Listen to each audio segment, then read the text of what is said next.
ये कक्षा 10 की गणित की समांतर श्रेणी का प्रश्नावली 5.3 का प्रश्न 4 है। प्रश्न इस प्रकार दिया गया है, ये एक समांतर श्रेणी दी गई है जिसमें ए बी बराबर 9, 17, 25 डॉट डॉट ऐसे करके श्रेणी है।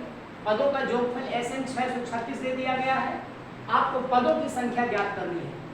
तो इस समांतर श्रेणी से हम पहला पद a बराबर 9 ज्ञात कर लेते हैं। सार बनकर d निकालेंगे, 17 में से 9 गया 8, यानी a बराबर 9 आया, d बराबर 8 आया। अब हम क्या करेंगे, इन सारे मानों को इस सूत्र में रखेंगे।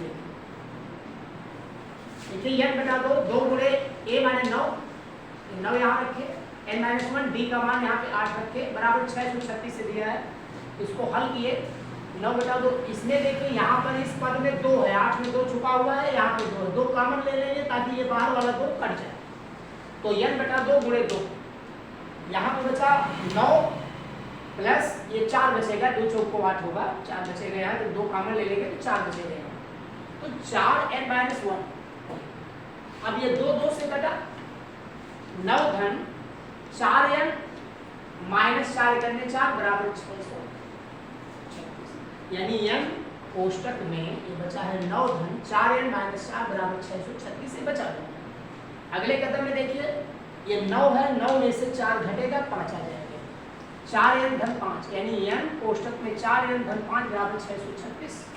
इसको हम हल करेंगे, कोष्टक तोड़ेंगे तो n का गुणा होगा 4n स्क्वायर प्लस 5n बराबर 636 से। देखिए 636 हम बराबर की इस निशान के इधर लाएंगे, माइनस 636 हो जाएगा और उधर 0 बचेगा, यानी आपको जो एक वर्ग समीकरण यहाँ पर मिलेगा 4n square plus 5n minus 636 बराबर 0, ये वर्ग समीकरण है। इस द्विघात समीकरण या वर्ग समीकरण को हल करने के लिए हम क्या करेंगे, 636 और 4 का गुणा करेंगे। करेंगे नहीं, वास्तव में यहाँ देखिए ऐसे लिखेंगे, 4 गुणे 636, तो इसका गुणनखंड निकालेंगे। 636 का गुणनखंड यहाँ हो जाएगा 2 गुणे 2 गुणे 3 गुणे 53, और 4 का गुणनखंड 2 होगा।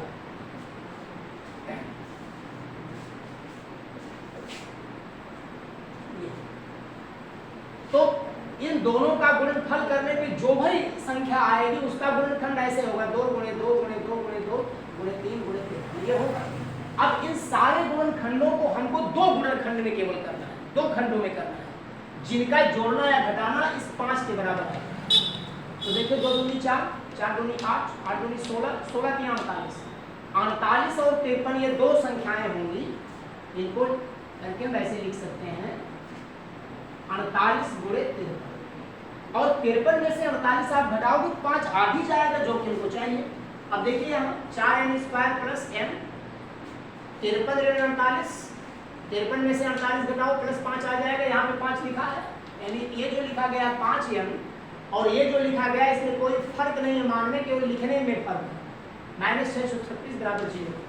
कोष्टक खोलिए, ये 53n माइनस 48n यहाँ पे आ जाएगा, यानी 4n square plus 53n minus 48n minus 636 बराबर 0।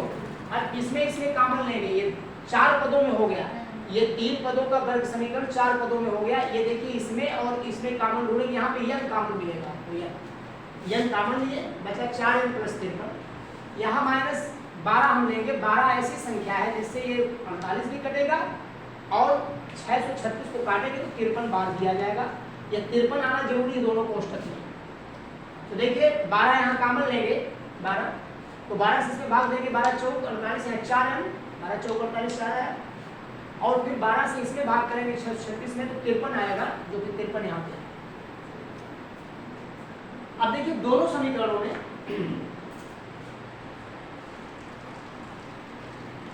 ये बाहर का निशान माइनस है तो अंदर का चिन्ह जब लिखेंगे तो बदल के लिखेंगे। देखिए दोनों कोष्टकों में ये 4n प्लस 53, 4n प्लस 53 आ गया।